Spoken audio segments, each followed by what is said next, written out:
Signore sia lodato. In perpetuo, o eterno, la tua parola è stabile nei cieli. La tua fedeltà dura d'età in età. Tu hai fondato la terra ed essa sussiste. Tutto sussiste anche oggi secondo i tuoi ordini, perché ogni cosa è al tuo servizio. E la tua legge, se la tua legge non fosse stata il mio diletto, sarei già perito nella mia afflizione. Io non dimenticherò mai i tuoi precetti, perché per essi tu mi hai vivificato. Io sono tuo, salvami, perché ho cercato i tuoi precetti. Gli empi mi hanno aspettato per farmi perire, ma io considero le tue testimonianze. Io ho veduto che ogni cosa perfetta ha un limite, ma il tuo comandamento ha un'estensione infinita. Amen. È una grande realtà, la parola di Dio sussiste in eterno, è stabile, come dice il salmista, nei cieli, dura da età in età, la fedeltà di Dio dura da età in età, perché Egli è il nostro sommo pastore, il Re eterno. Il Signore, la sua grandezza, la sua magnificenza non ha fine. Il salmista proprio riconosce questo, che Dio è il sovrano di ogni cosa. Tutto sussiste per mezzo della sua mano. Ha creato ogni cosa e tutto è nel palmo della sua mano, fino anche alla nostra vita. A volte ognuno di noi può pensare che la nostra vita è nelle nostre mani. Ma sapete, non è così. Dio ce l'ha data e noi la disponiamo davanti a Lui e possiamo compiere tutto il bene che Lui ha messo dentro di noi, compiere la sua volontà, così da rendere il servizio all'Eterno, da rendere lode e gloria al suo santo nome. Egli che è meritevole di essere innalzato e glorificato da ognuno di noi, da ogni uomo. Sapete, il salmista, come dice, se la legge del Signore non fosse stato il mio diletto, non fosse stato quello su cui ho fondato la mia vita, io sarei perito della mia afflizione. Ed è una realtà inconfutabile. La nostra vita senza Dio, senza la parola di Dio, non ha senso. La vita di ogni uomo non ha senso senza Dio. Egli ci ha creato affinché possiamo guardare in alto, riconoscere il nostro Creatore, prostrarci davanti a Lui, obbedire ai Suoi comandamenti ed essere grandemente benedetti da Lui. Oggi è un giorno speciale. Ricorderemo i simboli che ricordano il sacrificio del nostro Signore e Salvatore Gesù Cristo. Ma sapete, non è qualcosa che facciamo una volta al mese che ci deve far ricordare chi è Gesù nella nostra vita. Sapete, nella meditazione di ieri sera parlavamo con i giovani proprio di questo e dicevamo questo: i discepoli ancora davanti a Gesù non avevano compreso bene chi egli era, perché egli chiese chi pensava la gente che egli fosse, che cosa diceva la gente, e poi lo chiese anche ai discepoli. E sapete, una risposta sola aggiunse da parte di Pietro, ma non da lui stesso, la sua carnalità, ma dallo Spirito Santo. Illuminò la sua mente ed egli poté dire fermamente che egli era il Cristo, l'unto di Dio, il figliolo di Dio. E sapete, ognuno di noi oggi deve comprendere bene chi è Cristo nella nostra vita, così da poter giostrare bene la nostra vita davanti a Lui e poter ricordare ogni giorno che Egli è morto per la nostra malvagità, Egli è morto per i nostri peccati ed è per la nostra salvezza che Egli è stato immolato sulla croce. Quindi ancora in questo giorno vogliamo rendere la lode e la gloria che gli appartiene e, come dice proprio il salmista, concentrare la nostra vita su Cristo Gesù, sul suo regno, sulla sua parola. Amen. Il Signore ci benedica. Amen.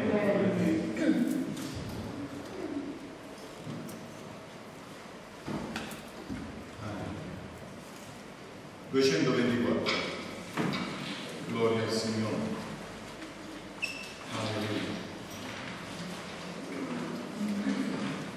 Grazie Signore, che nella nostra generazione, Signore, hai raggiunto noi, che possiamo lodarti in piena libertà, Signore. Alleluia. 224. Ci ricordiamo nella preghiera del fratello Santino ancora di Marisa per questo dolore di schiena non la vuole lasciare, credo che sia nervosciato in un altro, così. Insomma, ci sono varie Lucia, presenteremo il dono della grazia di Dio, ha bisogno delle nostre preghiere e quanto lo Spirito Santo mette nei nostri cuori, nella nostra mente.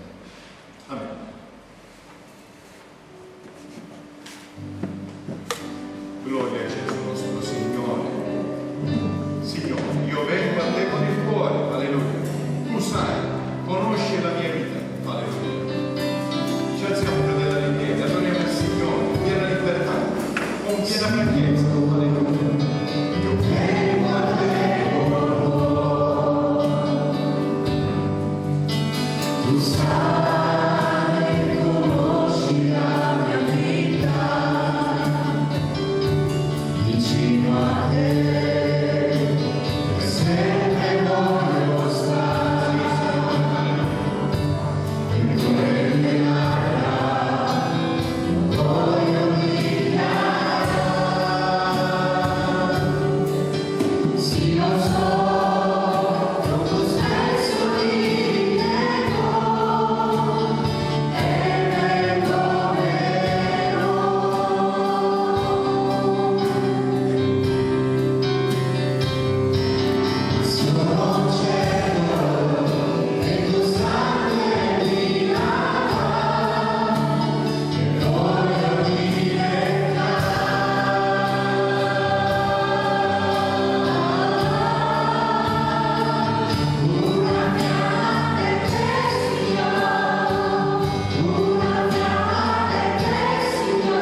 Ricordati, fratello, sorella, che il Signore ha aperto le sue braccia.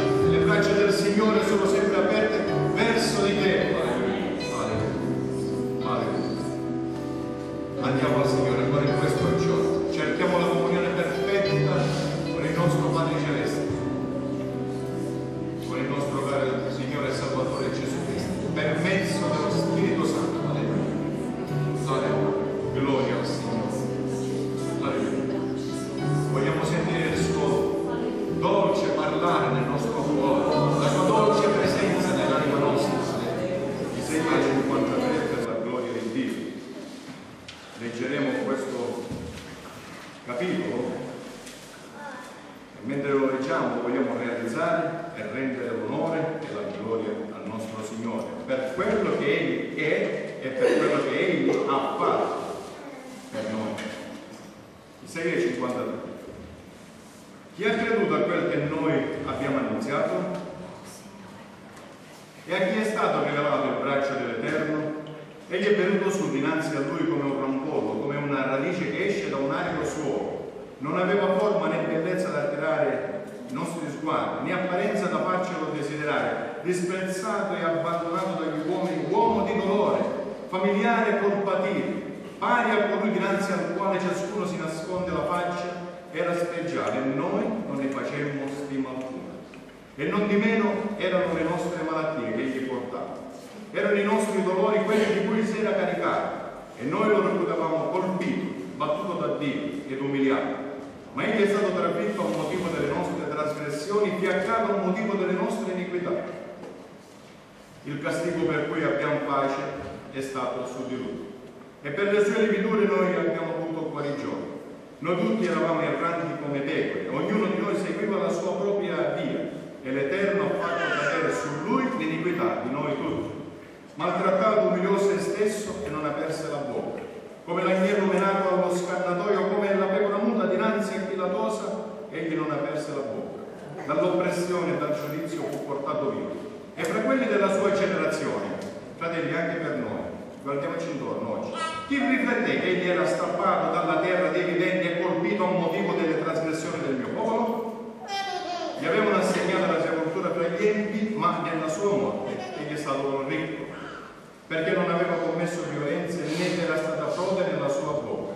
Ma piacque all'Eterno di fiaccarlo coi patimenti, dopo aver dato la sua vita in sacrificio per la colpa, egli vedrà una progenie, prolungherà i suoi giorni, e l'opera dell'Eterno prospererà nelle sue mani.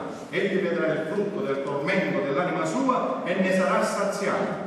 Per la sua conoscenza il mio servo, Gesù Cristo, il giusto, renderà giusti molti e si caricherà egli stesso delle loro iniquità. Perciò io gli darò la sua parte fra i grandi ed egli dividerà il bottino con i potenti, perché ha dato se stesso alla morte ed è stato annoverato fra i trasgressori, perché egli ha portato i peccati di molti ed ha intercettato per i trasgressori. Gloria al Signore. E cosa dovremmo aggiungere? È chiarissimo. È una predicazione. Potremmo metterci solo in preghiera e dire: Signore, grazie. Grazie con tutto il cuore, perché ci è stata regalata. A noi viene facile comprendere questo capitolo, questa parola che noi abbiamo letto, perché noi adesso la leggiamo alla luce del Nuovo Testamento, alla luce di ciò che Cristo ha fatto, di ciò che gli apostoli di Cristo Gesù hanno predicato, e noi viene facile. Ma c'è un primo versetto che dice una cosa molto importante: chi ha creduto a quel che noi abbiamo annunziato e a chi è stato rivelato il braccio dell'Eterno. È vero, è una realtà. Se il Signore non avesse rivelato la sua volontà, il suo braccio potente, noi saremmo completamente all'oscuro di tutto e non comprenderemmo completamente questo parlare. Il braccio dell'Eterno. Quando si parla del braccio dell'Eterno, cioè abbiamo visto la volta scorsa, se vi ricordate, si parla dell'opera di Dio e si parla anche di una persona. Braccio nel senso che lui opera, ma anche una persona, il braccio dell'Eterno è Gesù Cristo, nostro Signore. Il Signore ha compiuto un'opera straordinaria, preparata nel cielo, anche la fondazione del mondo, ha lanciato questa profezia 8 secoli prima.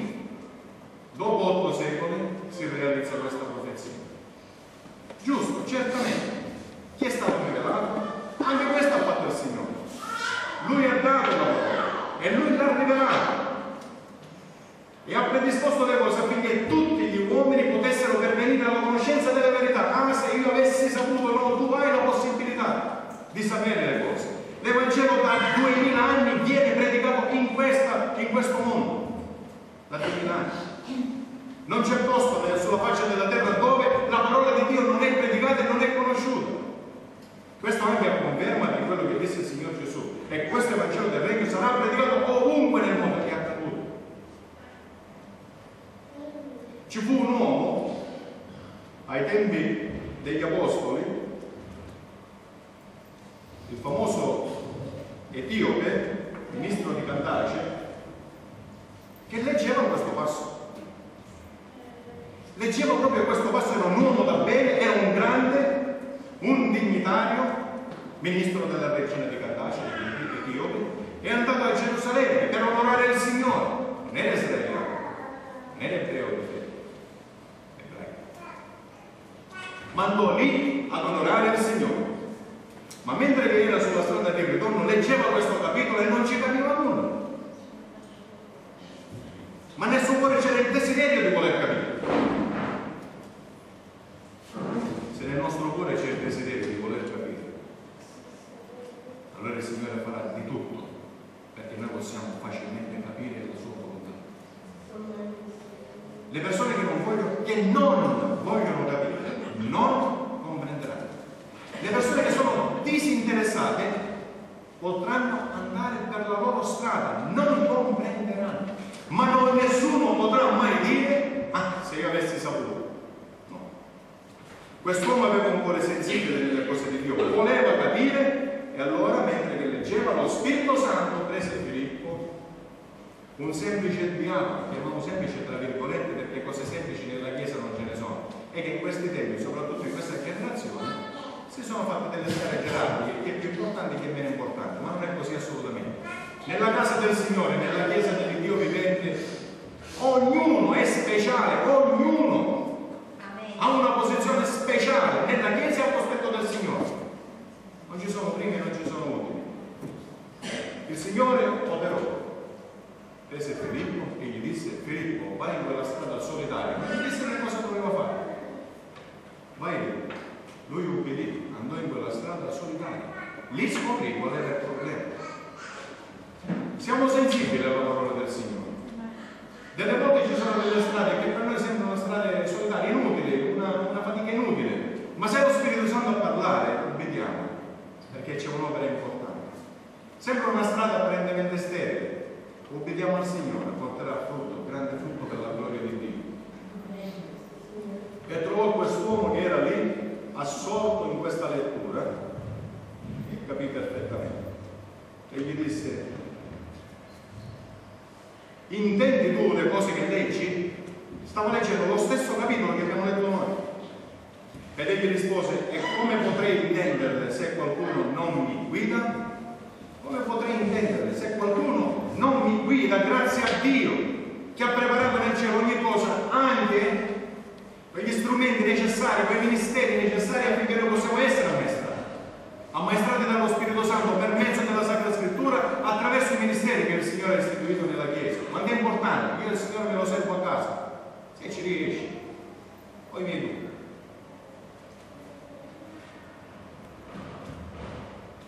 Quell'uomo quando capì, perché la storia di Gesù era ancora fresca, se vogliamo dire, no?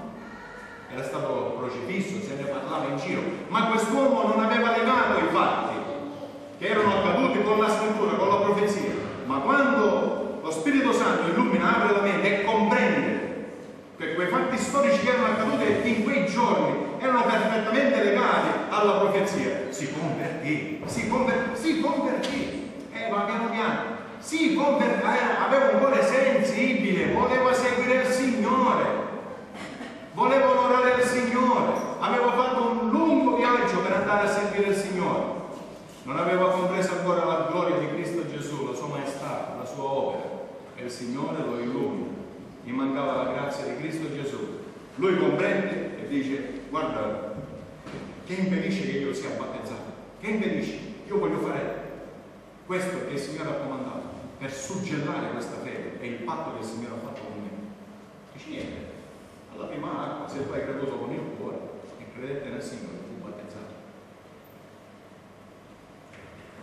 Questo parla, dice molto rispetto a molte persone che magari aspettano prima di prendere una decisione. Se Dio non ha parlato chiaro, hai ragione di aspettare, ma se Dio ha parlato chiaro,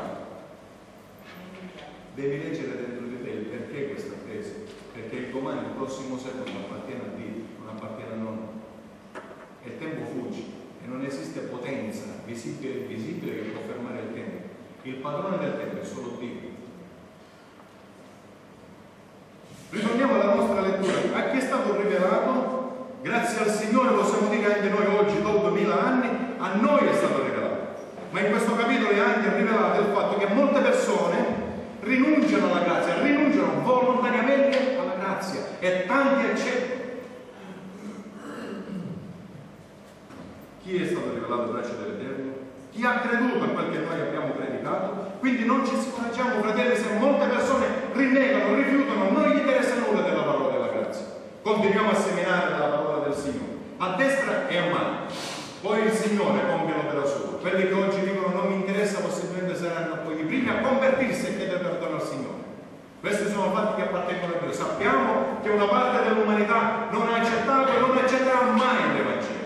Ma sappiamo anche che una buona parte dell'umanità accetterà l'Evangelo e spesso succede che anche quelli che apparentemente dicono non mi interessa, poi alla fine accetteranno anche loro. Ma questi sono fatti del Signore. A noi quello che importa è predichiamo l'Evangelo della grazia e andiamo avanti, fieri, fiduciosi nelle vie del Signore. Questo capitolo viene manifestata anche la dottrina della sostituzione, ora la vedremo piano. La dottrina dell'espiazione. E anche il fatto che noi potevamo avere solamente grazia e salvezza solo a prezzo di sangue. È ricco di dottrine questo capitolo, molto ricco. E dice la profezia, egli è venuto su dinanzi a lui come un gran volo, come una piccola pianticella, come un getto nuovo, o come un bambino semplice. Come una radice che esce da arido suolo. Chi era questo arido suolo? Era Israele, era il suo popolo, era il mondo. Il Padre Celeste non ha lasciato quel popolo nell'aridità come un deserto e non ha lasciato questo mondo nell'aridità come un deserto. Senza la parola di Dio, senza Cristo Gesù, il mondo è un deserto, era un deserto. E il Signore ha mandato questa pianticella, ha mandato questo getto nuovo che spunta da una radice, un arido suolo. Non vogliamo ringraziare il Signore. Amen. Che ha ridato vita abbondante ed esuberante nel suo figliolo attraverso questa pianticella che è venuta su. C'è stata grazia e salvezza per tutti. Ma notate una cosa, quando è perfetta la profezia, è venuto su non come un figlio di grande, non è venuto su come un grande, ma è venuto su come una pianticella, come un piccolo oggetto. Gesù Cristo venne nel mondo come un semplice uomo, come un semplice bambino si presentò tra le braccia di una donna chiamata Maria. Non c'era niente di particolare, ora vedremo anche questo aspetto. Era una persona normale, le persone potevano vederlo come un bambino normale, un ragazzo normale, un giovanotto normale, un uomo normale come tutti gli altri, ma lì c'era una pianta nuova, viva. Gesù Cristo nostro Signore, in mezzo dove? In mezzo al deserto. Il Padre guarda, c'è deserto totale e c'è solo una pianta, il suo figliolo Gesù. Gli altri vedono come un semplice bambino, come un semplice ragazzo, come un semplice uomo, ma lì c'è la vita per tutti. Da quel piccolo oggetto, da quella piccola pianta, si spande con forza e potenza la vita nel mondo. E quella vita ha raggiunto anche noi, fratelli. Ha raggiunto anche noi. Se il Signore non avesse operato questo, sarebbe rimasto deserto il popolo di Israele, sarebbe rimasto deserto il cuore dell'uomo in ogni parte del mondo e ci sarebbe solamente stato arsura, peccato, privi della grazia di Dio, senza grazia per l'appunto e senza Dio nel mondo. Di nulla si può parlare di queste cose senza il Signore, senza questa piccola pianta che è venuta su in un mondo deserto. Adesso però la profezia fa un salto enorme, a che si vede come esce fuori una piccola pianticella, a che si vede il periodo delle sofferenze di Cristo Gesù, da quando fu arrestato fino a quando fu messo in croce. Se questo lo comprendiamo, comprendiamo il resto di tutto il discorso. Se questo non lo comprendiamo, facciamo dei grossi errori, come hanno fatto grossi errori e se ne sente spesso parlare. Non aveva forma né bellezza da attirare i nostri sguardi, né apparenza da farcelo desiderare. Significa, dobbiamo fermarci proprio in questo, significa non è venuto nel mondo, come ho detto poco fa, in un modo da attirare gli sguardi. Vi faccio un esempio: quando fu scelto Saul per guidare il popolo, attirava gli sguardi, perché dice la scrittura che era molto bello, era poderoso questa persona, era alto, robusto e bello, il più alto di tutti. Quando lo vedevano, attirava gli sguardi, erano fieri, possiamo seguire quest'uomo. Poi sappiamo la fine che fece, ma potevamo dire è stata una bella scelta. Quando fu scelto Davide dice che era veramente bello, era biondo. Se noi immaginiamo che Israele sono mezzi, sapete, così con pelle nuova, era bello. Mosè, quando nacque, cosa dice la scrittura di Mosè? Era divinamente bello, attirava gli sguardi. È un male? Ma assolutamente no. Quando il Signore mandò nel mondo il suo figliuolo, cambiò criteri. Era un uomo qualsiasi, uno del popolo. Che si poteva dire? Un bel bambino come tutti gli altri, un bel ragazzo come tutti gli altri, un bell'uomo come tutti gli altri. Non c'aveva nulla di particolare esteriormente, è interiormente che c'era la particolarità. Mentre ovunque c'era il deserto, lì c'era vita, esteriormente era uno di tutti, uno come gli altri. Questo significa, non significa, ma allora come era combinato esteriormente? No, dimentichiamoci queste cose qua. Significa esplicitamente, era uno del popolo. E immediatamente l'immagine va al giorno dell'arresto e della croce. Disprezzato e abbandonato dagli uomini, uomo di dolore, familiare col patire, significa, detto in nemmeno nostro, ci fecero vedere qua. Ecco, questo significa. Era lì, lo vedevano e dicevano, incredibile. Questa sì che sono sofferenze incredibili. Questo significa. Non significa che camminava per la strada e chissà come lo vedevano. No. L'immagine profetica va subito dall'arresto fino alla croce. Lo voglio ripetere. Disprezzato e abbandonato dagli uomini, uomo di dolore, familiare col patire, pari a quello dinanzi al quale ciascuno nasconde la sua faccia. Era spregiato e noi non ne facemmo stima alcuna. In questo senso era spregiato. Quando l'hanno arrestato, come l'hanno umiliato, come lo hanno disprezzato. Sei tu il re, tu hai fatto miracoli. Non dico a parole mie, ma ci sono queste cose qua. E allora se tu sei il re, mettiamoci questo mantello, mettiamoci questa corona di spine, mettiamoci il suo scettro, una canna, lo percuotiamo, lo picchiamo. Chi è stato? Profeta, indoviniamo, chi è stato? Cosa faceva il Signore? Nulla. Cosa poteva fare? Bastava un cielo, un piccolo cielo, si sarebbe dissolto cielo, terra e ogni cosa. Non ha fatto nulla. Perché? Stava pensando a noi.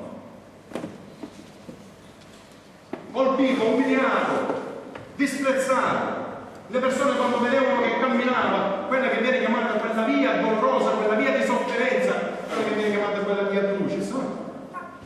Lo vedevano, è incredibile. Vedete, ma non si può guardare a loro, guarda come l'hanno combinato. Ma le persone non si sono fermate a questo un buonismo così spiccio. Sono andati oltre. Vediamo.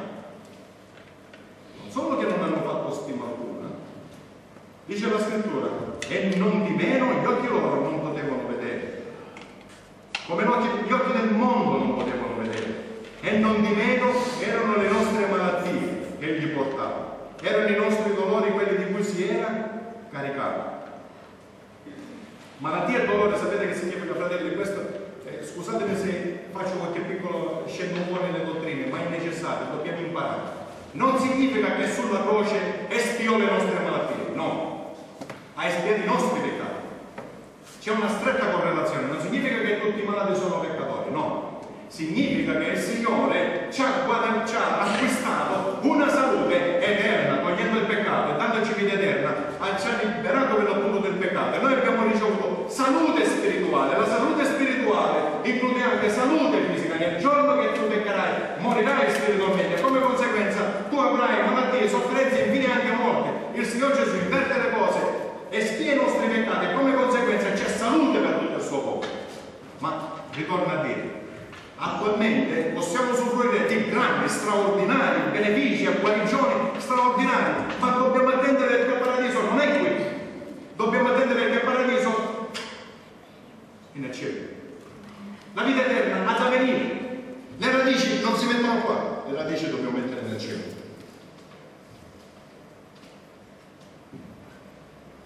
Non diventano le nostre malattie che gli portava, erano i nostri dolori, quelli di cui si era caricato. E noi, forse è messa un po' così, e noi, ecco dove sono andati, anche oltre le persone. Per l'appunto, noi siamo un po' un buonismo spicciolo. Guarda che sofferenza, guarda che stima, no. Chissà cosa ha fatto per essere colpito da Dio. È drammatica questa situazione. Fratelli, quando sentite dire queste cose qua, mettetevi in preghiera e pregate, prima per il malato, o meglio, prima per chi diffama il malato e poi per il malato, perché è pericoloso quello. Cioè sta rischiando la vita seriamente, quello. Per passare tutte queste sofferenze, sai com'è la sua situazione davanti a Dio. Stai scherzando? Stai scherzando? Occupati delle cose tue, delle cose di Dio, lasciare a Dio. Prega il Signore che il Signore lo possa guarire. Se ti rivela che c'è una situazione da persona in quella vita, di quella persona, se Dio te la rivela. È importante. E metterla firme, ci sono cose chiare, inconfutabili. Non che le persone poi si devono lasciare pelare, cosa ho fatto, che è successo, perché è arrivata questa parola. E allora quello non solo c'è l'afflizione, ma anche come c'è la confusione nella mente, non dorme più la notte. Dice il tempo pensieri spiccioli. Un errore del genere lo hanno fatto i miei amici di Giobbe. Tu sei peccatore, ma tu metti a posto la tua vita con Dio, certamente tu, ma alla fine il Signore gli ha detto a Giobbe proprio così, in due parole: Giobbe, prega per i tuoi amici. Lo sai perché? Sono in pericolo di vita, perché hanno parlato male verso di te, perché non hanno parlato con dirittura nei tuoi riguardi. Prega per loro. Giobbe ha dovuto pregare per i suoi amici perché stavano rischiando la vita, perché avevano detto che Giobbe era malato, perché sicuramente stava subendo tutte quelle afflizioni, perché sicuramente era sotto il giudizio di Dio. Stavano rischiando la vita. Impariamo queste cose, perché sono importanti.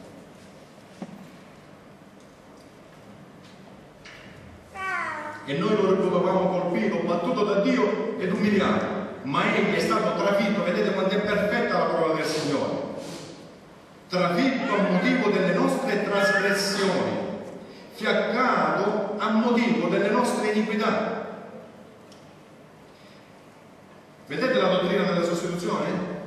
Quello che toccava a noi è caduto su Cristo Gesù. Cioè il Signore ha tolto noi dal giudizio e si è messo Lui sotto il giudizio. Queste sono cose che sappiamo. Ma ritornare a predicare su queste cose, a parlare su queste cose, va bene. Perché ricordiamo la grande misericordia di Dio. Questa è la dottrina della sostituzione. Dio, il Figlio di Dio, si è sostituito a noi volontariamente, è stato voluto dal Padre, applicato dal nostro Signore e Salvatore Gesù Cristo nella potenza dello Spirito Santo.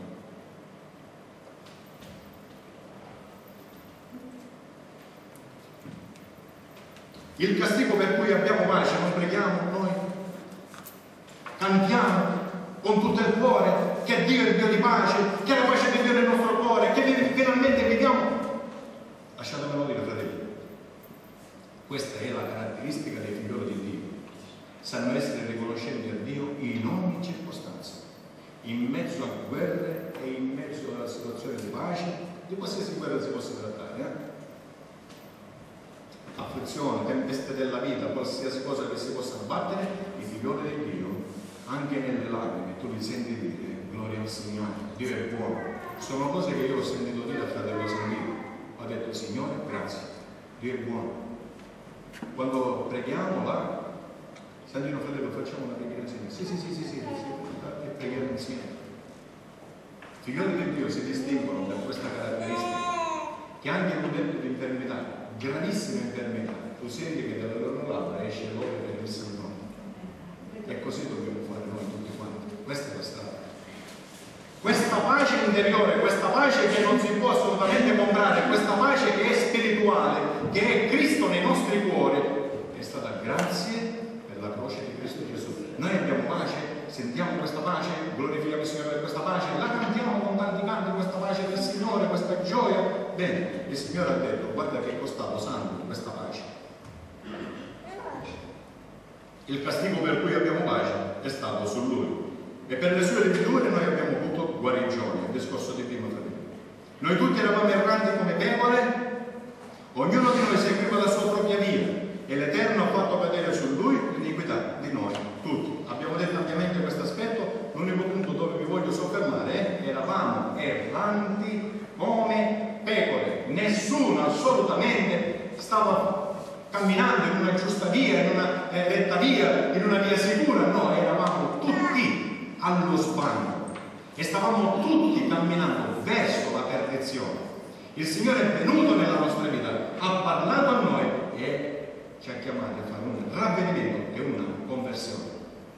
E per grazia di Dio siamo stati raggiunti. Adesso non siamo come un gregge smarrito, no? Come delle pecore sbandate. Adesso siamo il gregge del Signore, dove chi ci conduce il sommo pastore degli anni nostri è Gesù Cristo per mezzo dello Spirito Santo.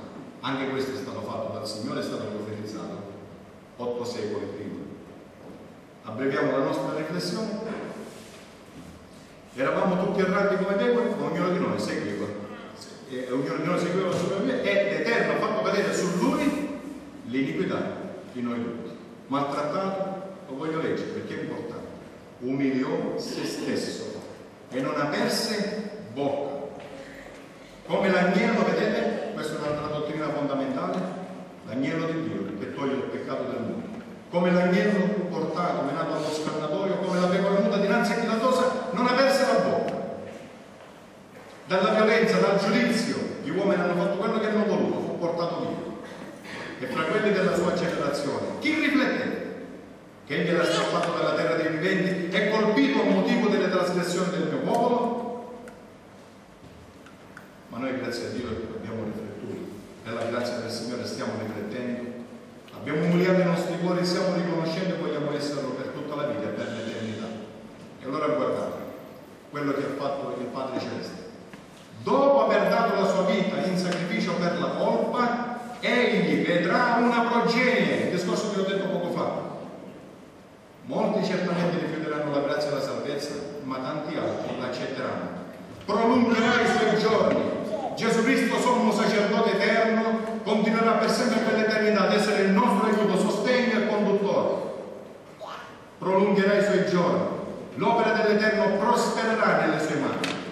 Egli, il Signor Gesù, vedrà il frutto del tormento dell'anima sua e ne sarà saziato. Significa quello che fece sulla croce, portò frutto, e il frutto è anche parte di questo frutto siete voi, stamattina. Il Signore ha visto voi, per questo Lui morì sulla croce e volle farlo. E se umanamente parlando c'era un'afflizione terribile, spiritualmente parlando, Lui era là e disse: Padre, tutto è compiuto. Nella sofferenza guardava te, proprio te, e Dio ti conosce per nome, guardava te, e allora ha voluto farlo con tutto il cuore, ha voluto farlo per salvare te.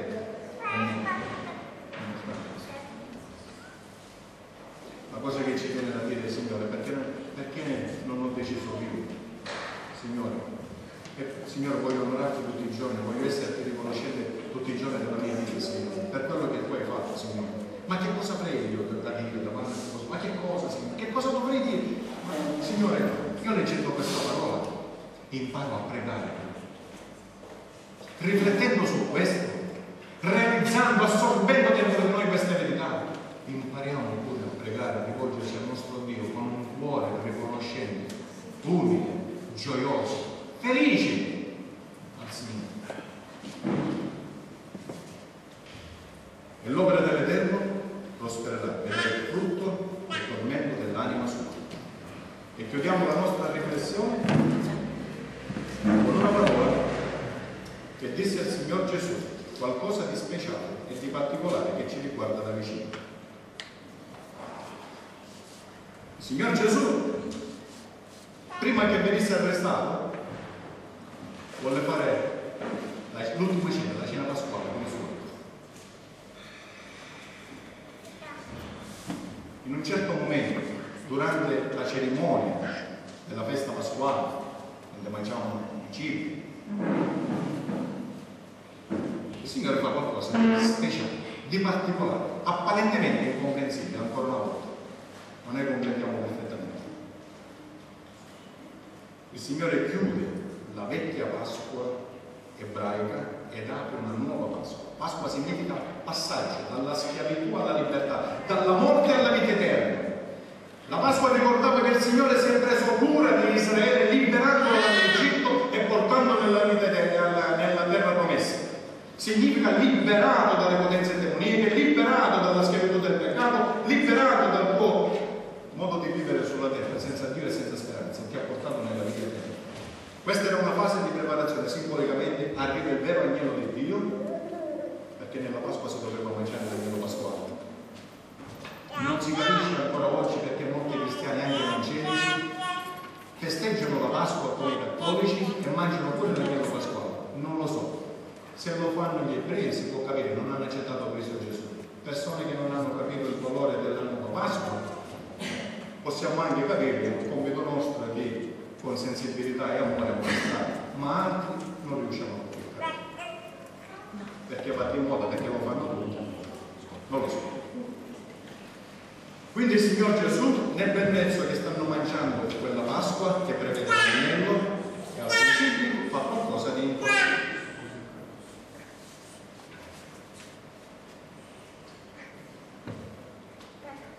Poi, avendo preso il pane, mentre che mangiavano questo pane, questi cibi della Pasqua ebraica, poi avendo preso il pane, rese grazie, lo ruppe, lo diede loro dicendo, questo è il mio corpo, il quale è dato per voi.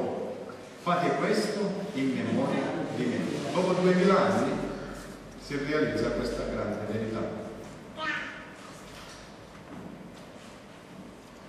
Parimenti ancora, dopo aver cenato, dette loro il calice dicendo, questo calice è il nuovo patto nel mio sangue, il quale è sparso per voi. Fate questo in memoria di me. Il Signor Gesù chiude la Pasqua ebraica ed apre la nuova Pasqua. Adesso la nostra Pasqua è Cristo Gesù.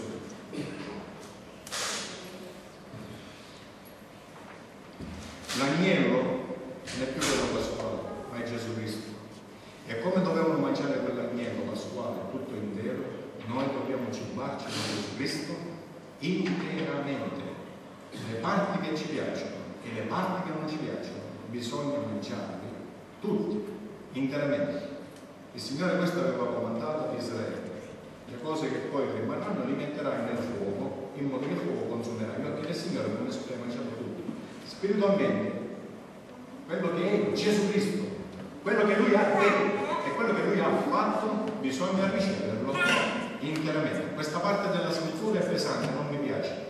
L'agnello è Cristo Gesù, guardate da dentro. O si mangia per intero o si lascia. Non si può mangiare una parte. O accetti tutto o lasci tutto. Questo è il nostro Signore Salvatore Gesù Cristo. E noi questa sera ricordiamo questa cosa. Attraverso questi simboli del vino e del pane, ricordiamo proprio questo, che Gesù Cristo è la nostra liberazione, è la nostra vita eterna, che è morto sulla croce per i nostri peccati, ci ha liberato da Satana, dalle potenze demoniache, e ci ha dato libertà e vita. È una cosa importante, molto importante,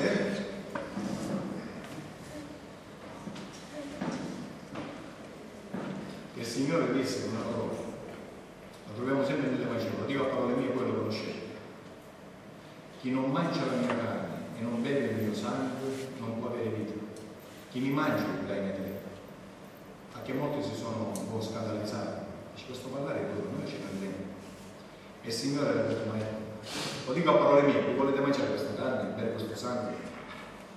Questa carne e questo sangue non servirebbe a nulla, anche se, lasciatemi passare queste piccole banalità, anche se voi mangiaste una piccola parte della mia carne, un piccolo goccio del mio sangue, non servirebbe a nulla.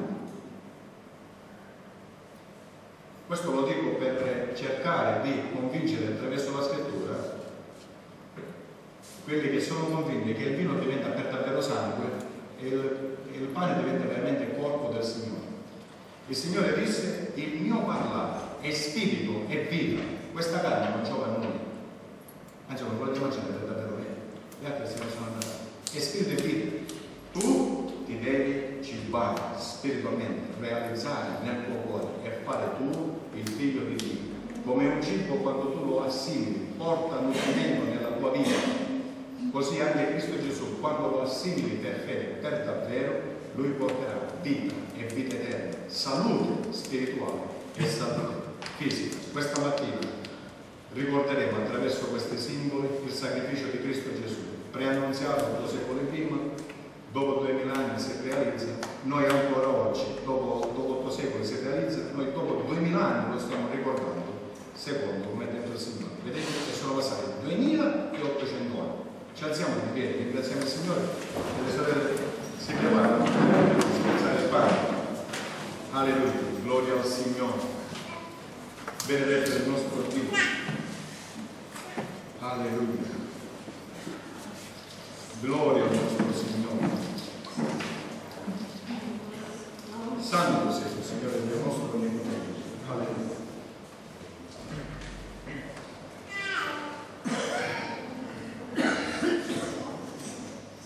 Poiché ho ricevuto dal Signore quello che anche vi ho trasmesso, cioè che il Signor Gesù, nella notte che fu tradito, prese del pane e dopo aver reso grazie lo ruppe e disse: questo è il mio corpo che è stato spezzato per voi, fate questo in memoria di me. Sia benedetto il Signore, Dio santo e benedetto. Alleluia. Alleluia.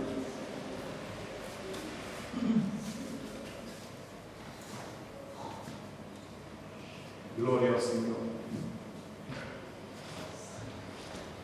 Parimenti, dopo aver cenato, prese anche il calice, dicendo: questo calice è il nuovo patto nel mio sangue. Fate questo ogni volta che ne berrete in memoria di me. Benedetto il Signore Gesù. Ti ringraziamo, Signore, con questi simboli che ricordiamo che tu hai versato sangue per noi, per la nostra salvezza, Signore. Sì, sì, vogliamo ricevere nel nostro cuore, come riceviamo questo pane e questo vino, Signore. Alleluia. Veramente, Signore. Alleluia. Poiché ogni volta che voi mangiate questo pane e berrete questo calice, voi annunziate la morte del Signore finché Egli venga. Alleluia. E quindi annunziamo la morte, la risurrezione e il ritorno di Cristo Gesù. Perciò chiunque mangerà il pane o berrà il calice del Signore indegnamente sarà colpevole verso il corpo e il sangue del Signore. Ora provi l'uomo se stesso e così mangi. Se abbiamo da confessare qualcosa, confessiamo al Signore e accostiamoci. E mangi del pane e beva del calice. Poiché chi mangia e beve un giudizio su se stesso, se non discerne il corpo del Signore. Alleluia. Mentre le sorelle spezzano il pane, cantiamo un canto per la gloria del Signore. Vi ricordo che si possono accostare alla cena del Signore quelli che già hanno deciso e fanno parte del corpo di Cristo Gesù e hanno fatto patto nelle acque, hanno suggellato il loro patto attraverso il battesimo nelle acque. Quindi chi è battezzato in acqua e chi è a posto con Dio. Alleluia.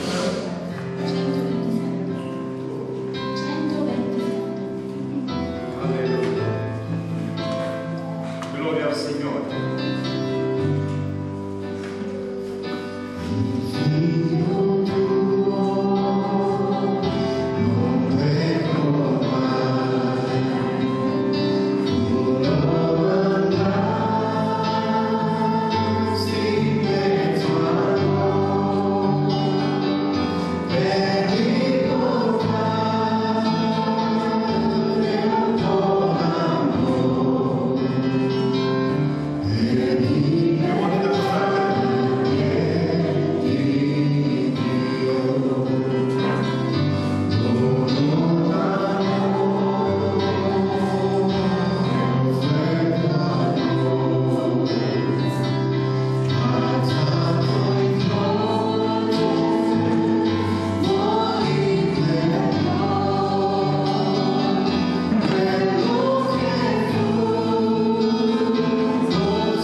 Grazie Signore Dio nostro, grazie per il tuo cuore,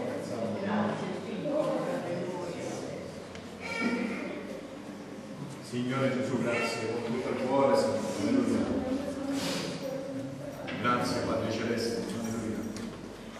Sì, vogliamo nutrirci di te, Signore, con tutto il cuore, Signore. Per il tuo sangue in spirito e verità, vogliamo mangiare il tuo corpo in spirito e verità, perché vogliamo nutrirci di te, Signore, ogni giorno. Gloria al Signore. Alleluia. Un altro canto per la gloria di Dio. 187, e poi pregheremo il Signore. Alleluia. Gloria al Signore Gesù.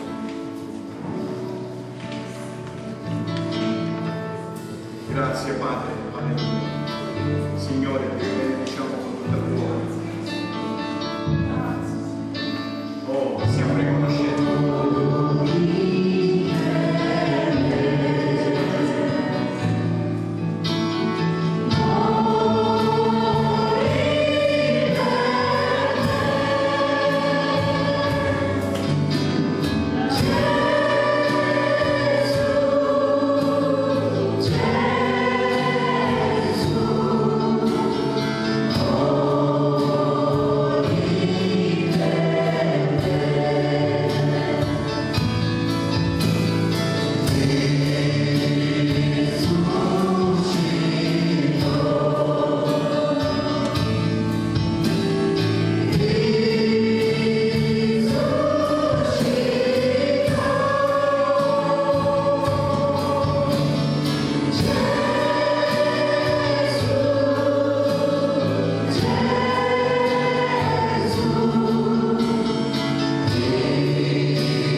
Alleluia, gloria a te, Signore. Grazie.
Grazie Signore. Vogliamo cantare insieme il cantico 222. Alleluia. Gloria al Signore.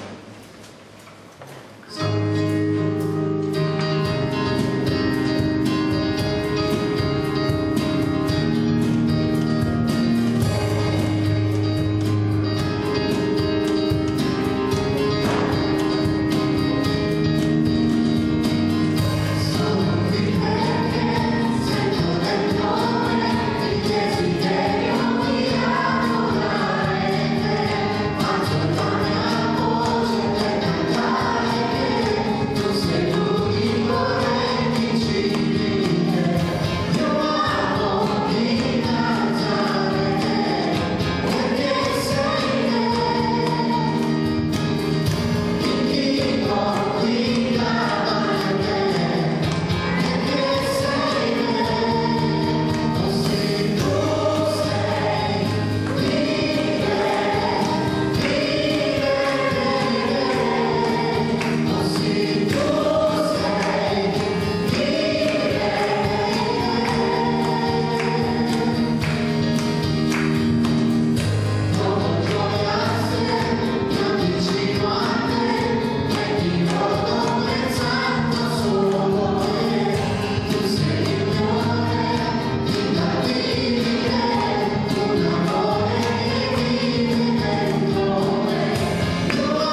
ogni giorno desideriamo. Prima di ogni cosa, appena apriamo gli occhi, ogni giorno, Signore, vogliamo ricordare che siamo salvi. Grazie a te, Signore. Al tuo sangue versato sulla croce del bene, no. Alleluia. Signore, aiutaci ad essere una testimonianza fedele e verace in questa generazione. Mentre tu ci tieni sulla terra, Signore, questo è uno dei grandi motivi perché tu, dopo averci salvati, ci tieni sulla terra, per renderti l'onore e la testimonianza che ti è dovuta, Signore. Alleluia. Alleluia. Signore, fa ancora questa mattina che ti deve prendere delle decisioni importanti, lo faccia, Signore. Signore, tocca ogni cuore e opera tu, Signore, ancora vita, Signore. Alleluia. Noi, Padre, ti ringraziamo e chiediamo la tua santa benedizione sopra di noi e su tutti i nostri fratelli nel mondo. E ogni cosa, Padre, la chiediamo nel nome caro, amato e santo di Gesù Cristo, nostro Signore, benedetto in eterno. Amen.